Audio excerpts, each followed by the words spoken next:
Welcome to Alaska Weather, a production of Alaska Public Media and the National Weather Service, Alaska Region.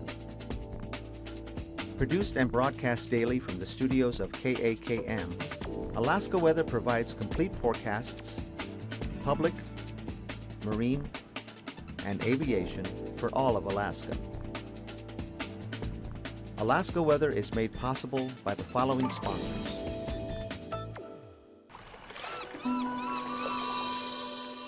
Sometimes the best way to find a living is to stay right where you are and study with UAS online.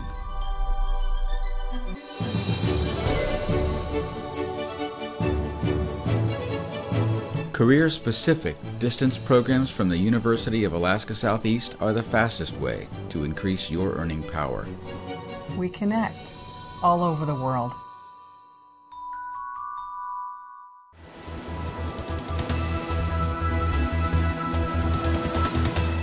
The National Weather Service.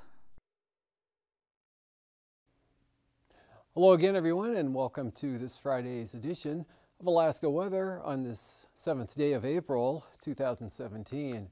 Up on satellite imagery from yesterday, we had a kind of some clearing here across the southeast coast. Another surge of moisture rolling north-northwestward across the Queen Charlotte's and Dixon entrance.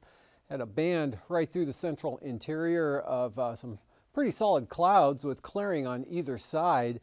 To the south, they're kind of breaking out in the afternoon to a more extensive area of clear skies up to the north. Big upper level high to the north there, giving easterly flow across the northern part of the state. And that's kind of locking this something of a frontal boundary in over the central interior. And then clouds here from the northern Bering Sea and the Russian Far East extending southeastward along the coast there across Nunivak Island and the Alaska Peninsula to a low center there south of Kodiak Island. Pretty good conditions in the Gulf of Alaska. Out to the west, system sliding east-southeast across the western and central Aleutians. Front there just crossing Adak at picture time 4 p.m. in the afternoon. And in advance of that system, some clearing skies, especially over toward Nikolsky. And for today, that system here has dropped southward and continues to move southeastward throughout the day off the chart there as a new system comes into the far western Aleutians there, mostly affecting the Komodorsky Islands, but increasing the wind and precipitation across Shimmy and Attu. Otherwise, a nice day, Adak and Atka, and then conditions tend to deteriorate a little bit there, get back into the clouds around Unalaska and Dutch Harbor, and then extending northward to the Pribilofs, actually all the way up to St. Lawrence Island.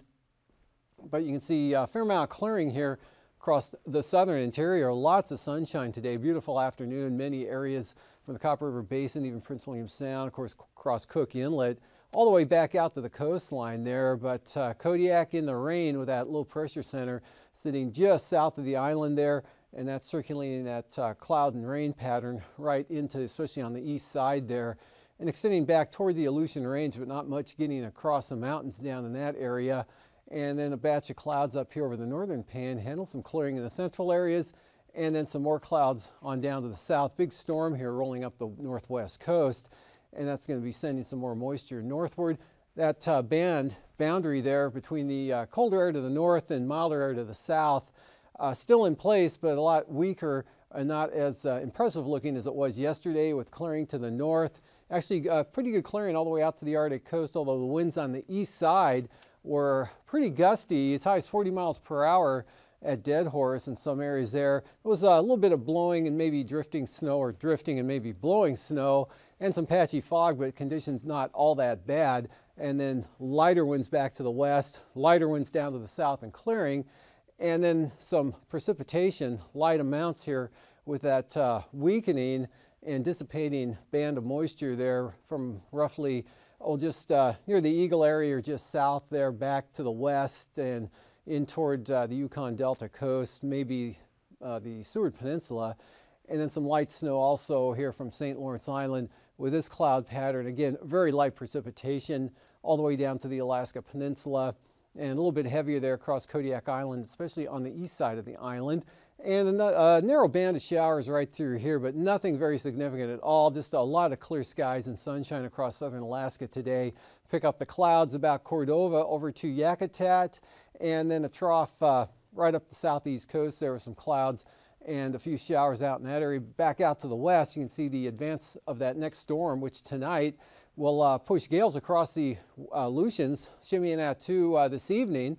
And then that front by 4 a.m. tomorrow morning will begin to push eastward there, but that's going to leave AKwx under high pressure in advance of that. So light winds through most of tonight, and just light northerly winds here from the Bering Sea, from the St. Lawrence Island area. Really light, like 10 to 15 knots. Pick it up to maybe gusts 20 to 25 across the eastern Aleutians later tonight in the Alaska Peninsula. And that'll keep some chance of snow showers on the Bering Sea side, mainly there from about Cold Bay, maybe Nelson Lagoon on over. Risk of some snow shower activity continuing for Unalaska, but Nikolsky should be dry with light winds, and could see some isolated snow showers back up toward Nunivak Island, Tuksuk Bay here and along the coast. Otherwise, pretty dry through the interior, all the way up to the north and the Arctic coast. Staying windy up there tonight. Gale warnings actually out for the eastern Beaufort Sea coast through tomorrow afternoon, so could still see those gusts 40 to 45 miles per hour at times. Otherwise, still clouds here through the central interior with some light snow showers mixed in with that, and some of that moisture may drop down toward Northway and Tok and maybe Nebezna, but the Copper River Basin just variably cloudy on down to Prince William Sound. Risk of an isolated rain or snow shower here along the southern coast of the Seward Peninsula. Really, if it occurs, pretty light and probably won't even notice it at all. Otherwise, mostly fair here for the North Gulf Coast into the northern Panhandle. And that system really weakening as it pulls northward. Not much precipitation getting up to the north. Probably some of that will circulate in from the east, affecting possibly Petersburg on down toward Hyder and Stewart, and maybe Annette, but looks like most of the moisture will remain to the south through tonight. Another very weak trough here that's associated with that low. It's going to keep the wet pattern going over Kodiak Island at least through tonight, but winds won't be much of a problem at all. And then for tomorrow, that front out west pushes eastward, and looks like just small craft advisories with that now. Weakens enough, but some moisture, rain or snow mixed, or just plain rain, especially on the backside where the winds become more southwest toward the central Aleutians tomorrow. And then the winds increase again with the rain pattern over the western Aleutians, or rain and snow, with the main low center hanging back now almost on top of Shimya, but in advance of the front, virtually nothing. Really just nice conditions, light winds, mostly due to a lack of storminess rather than the presence of high pressure. Just variable clouds, Pribilofs, maybe some sunshine on down toward Unalaska, and that working in toward Falls Pass as well. Just isolated snow showers here along the Alaska Peninsula. Very weak low there southeast of Sand Point, so no big winds at all from the Alaska Peninsula northward right up to the Chukchi Sea here, but keeping it windy on the east side of the Arctic coast. Say 20 knots here for the central areas, and then gales through tomorrow afternoon out of the east, 35 knots for the east side there. So a day much like today coming up for tomorrow, and could be some areas of light snow or flurries, just a chance of here up over the northeast interior from the eastern Koyukuk Valley into the Yukon Flats. And looks like a lot of sunshine hopefully here for the Tanana Valley, Copper River Basin. Variable clouds, still some sunshine, Cook Inlet, and again that chance of showers continues along the coastal areas here from Osage Portage on down toward Kane's Head, and then in across the Barren Islands to Kamishak Bay. And then, of course, the upslope areas of the western Alaska Range on the east side. Isolated showers, mostly cloudy skies, Kodiak Island.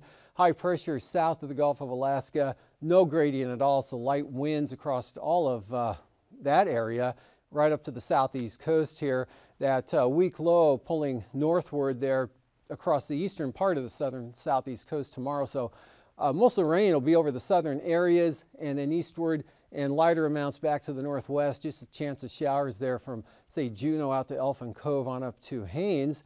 And then look for some sunshine around Yakutat. And then taking a look at the second day of the weekend, the outlook day, Sunday, shaping up like this. Still pretty breezy, but knock it down below gale force winds there in the eastern Arctic coast. Say 30 knots, a little bit lighter. brisk wind advisories up there. Dry conditions though, maybe some clearing. Possible flurries there, extreme eastern Brooks Range, but looks like some good sunshine possible from the north slope right through the Koyukuk Valley down into the greater Fairbanks area. And actually into the Susitna Valley, could see some partly sunny skies anyway, which will probably extend down into northern Cook Inlet. Same pattern here, maybe a little more moisture coming up to the North Gulf Coast in the form of rain or snow showers or periods of very light precipitation here. And again, affecting mostly the coastal areas of the Kenai Peninsula. And that low hanging in around Kodiak Island, but the precipitation field with it becoming less significant. So just scattered showers, cloudy skies, scattered rain or snow showers there for Kodiak coming up on Sunday with light winds. And weak front slides northwestward here along the southeast coast. So look for some rain, more continuous, a little bit heavier on the south coast, lighter amounts up to the north, but it looks like definitely a chance of rain all the way up to Skagway and back to maybe Yakutat, but into the Copper River Basin, basically dry, a few isolated rain or snow showers over the Alaska Range. And this low center hanging back to the south, although there could be a narrow band of stronger winds associated with that front, so maybe up to 30 knots or so, at least at this point in time, while this front to the west continues to push eastward, crossing the Fox Islands late tomorrow night and throughout the day on Sunday. So it looks like periods of rain here for Unalaska, breaking out to showers through Nikolsky, and that's slipping eastward there to False Pass and King Cove. Otherwise, western Bristol Bay looking pretty good. Even the east side here, just some showers hanging up along the Aleutian Range, so King Salmon pretty dry.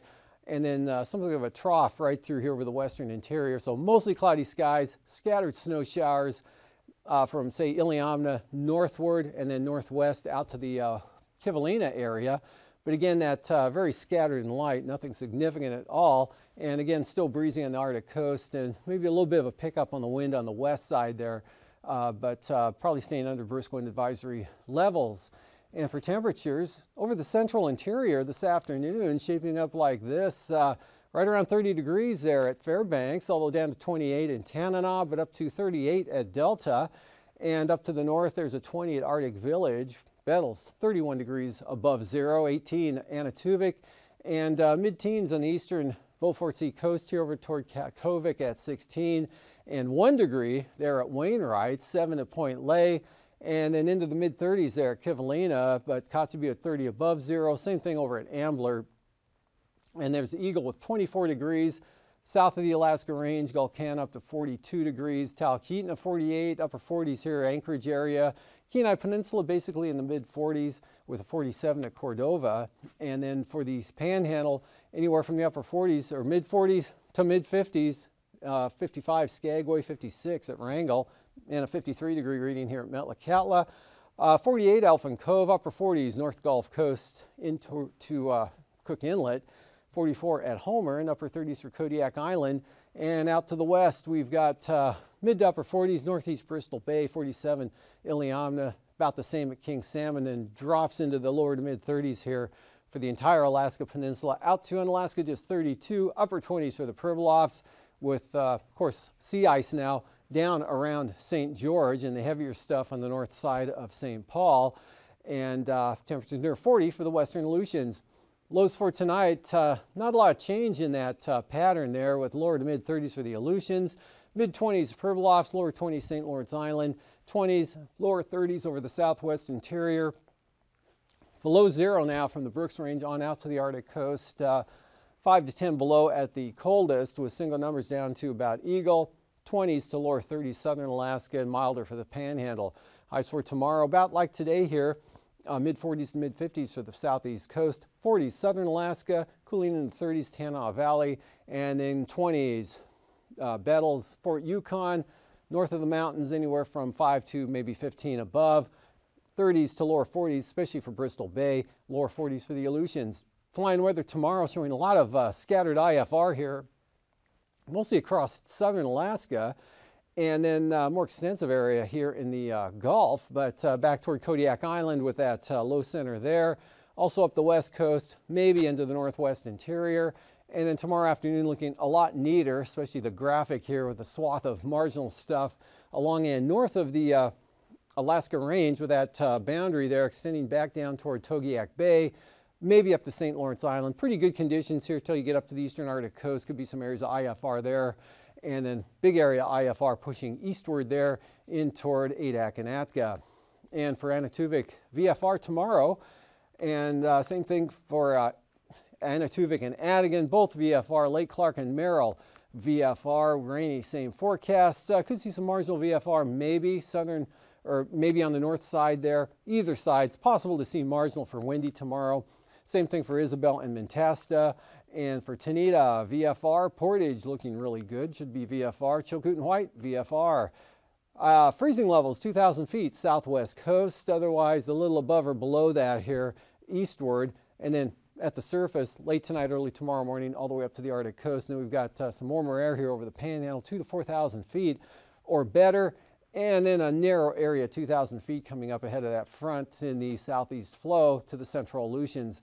Icing with that areas of light isolated, very isolated moderate rime here from the Aleutians into the Atka area. This more of a mixed rime ice or mixed icing condition back to the westward. It's a little more convective, icing free. Most other or just about all other areas here till you get to the southeast coast, and that moisture coming northward there will increase the icing chances down in that area. Jet stream here well to the south, dropping well down into California as it comes across the Pacific, although it does ridge up into the central Aleutians. Pretty slack flow here over southern Alaska, but that big upper level high there north of the Arctic coast, continuing that northeast wind flow, kind of maintaining that boundary in the central interior. And for 9,000 feet, easterlies 25 to 40 knots here, associated over the eastern Arctic coast, diminishing as you head west and south, becoming quite light into the Gulf of Alaska and the Panhandle. A little bit of an increase, not all that big of a storm out over the central Aleutians coming in. And looks like 3,000 feet, those stronger 50 to 55 knotters will be north of the, well north of the Aleutians and back west of the Pribilofs. Light winds, Fox Islands, across all of the southern interior. A band of easterlies here, maybe up to 25 through the central interior, 35 eastern Arctic coast. Light winds for the Panhandle. And for turbulence, areas of light to very isolated moderate chop there for the Arctic coast, below about 4,000 feet, smooth everywhere else. And then with that wind ahead of the front, maybe some moderate chop there for the central Aleutians, but nothing that's going to hurt you. And after the break, I'll be back on the marine forecasts.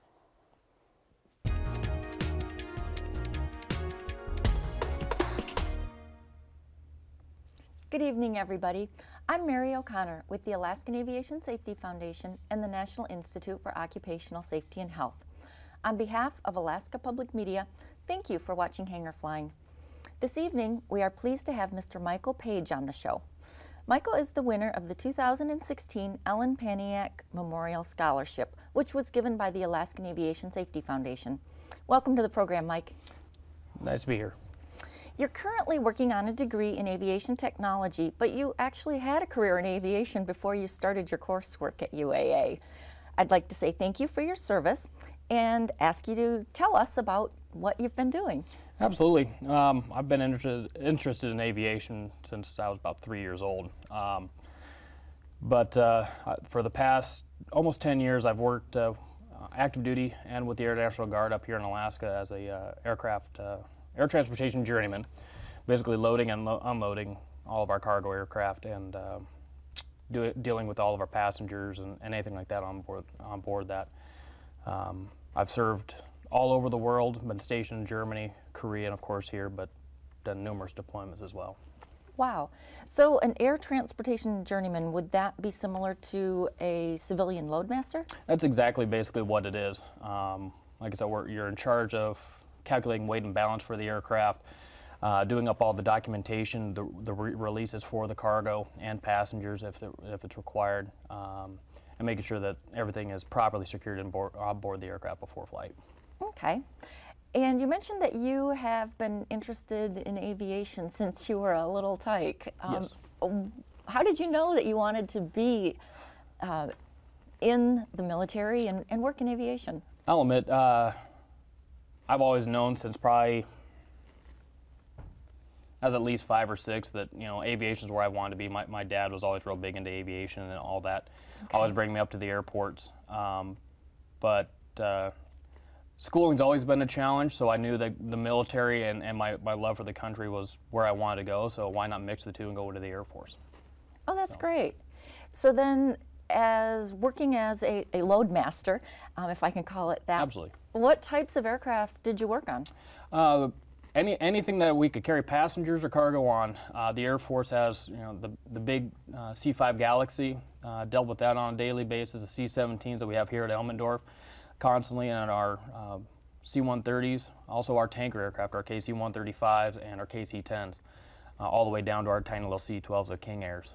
So, everything. Is any one type of aircraft more challenging to work with and to load or figure out a load? It depends on what's going on. The big airplanes, the C-17 and C-5, are a little bit more friendly for the larger cargo, of course. Mm-hmm. But they, it can be a little bit more challenging due to the limitations of the airplane. So it really depends on what you're putting on the airplane. Personally, if we're moving tanks and everything like that, C-5 is the way to go, as long as we can get it airborne. She's a little picky, maintenance-wise, but depending on what the mission is, they can be a challenge, or they can be straightforward and easy to load. Okay.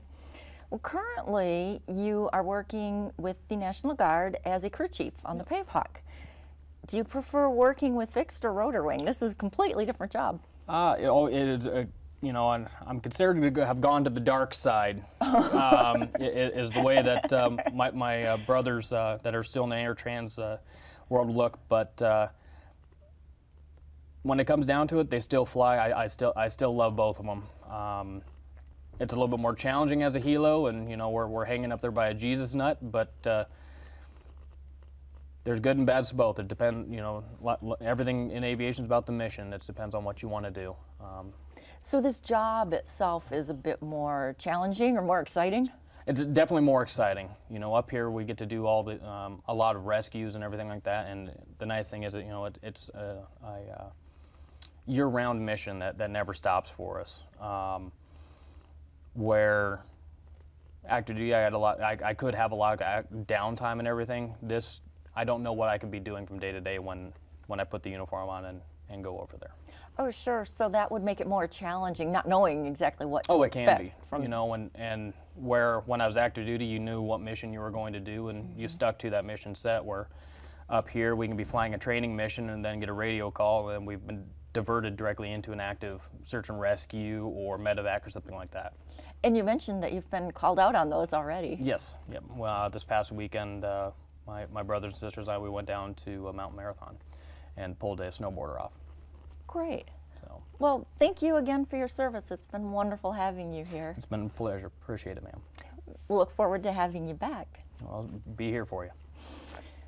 Thank you for watching Hangar Flying, and thank you to the donors that donate to the scholarships for the Alaskan Aviation Safety Foundation. You allow us to provide opportunities for the upcoming aviation professionals like Michael Page. Until next time, fly safely.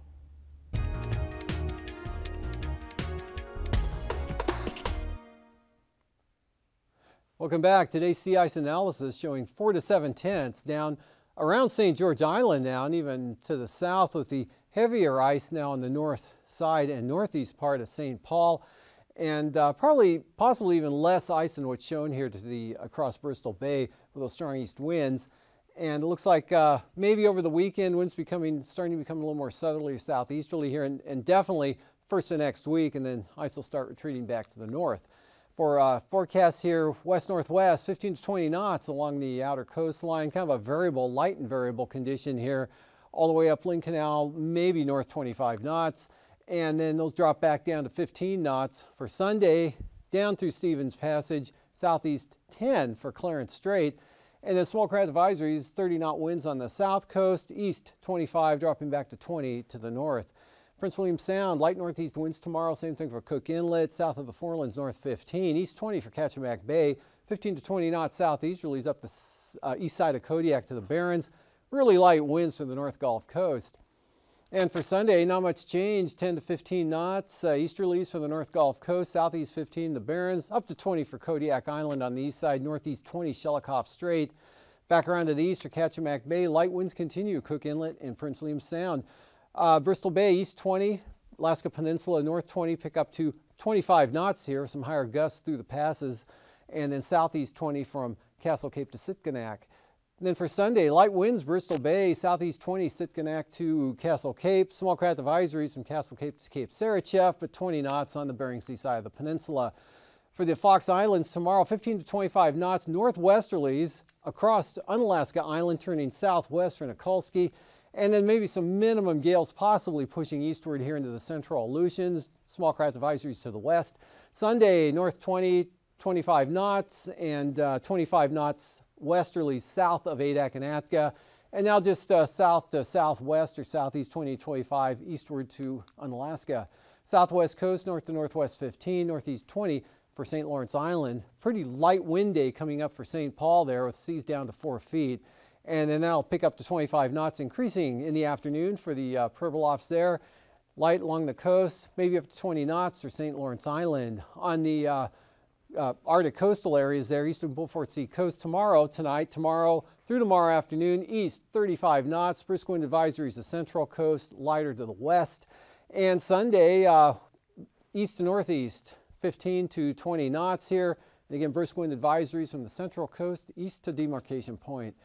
For tonight, again, tighter gradient there with that wind, but no change over the interior except a continued slow dissipation of that boundary there through the central interior. Wet for Kodiak Island, chance of moisture over the southern panhandle, and then that front bringing gale force winds in from the west, pushing and weakening tomorrow, maybe just possibly minimum gales there for the central Aleutians. Scattered areas of precipitation, mostly cloudy over the southwest interior, possibly up here to the northeast. Otherwise, pretty nice conditions both north and south, and a better chance of rain here for the panhandle, especially on the east side, down toward Dixon Entrance. These forecasts are to be used for planning purposes only. Call 1-800-WX-BRIEF for a formal pre-flight briefing. Always file a flight plan before you go flying. The U.S. Coast Guard Auxiliary urges you to leave a float plan with a friend or the harbor master before you go boating. Alaska Weather is made possible by the following sponsors.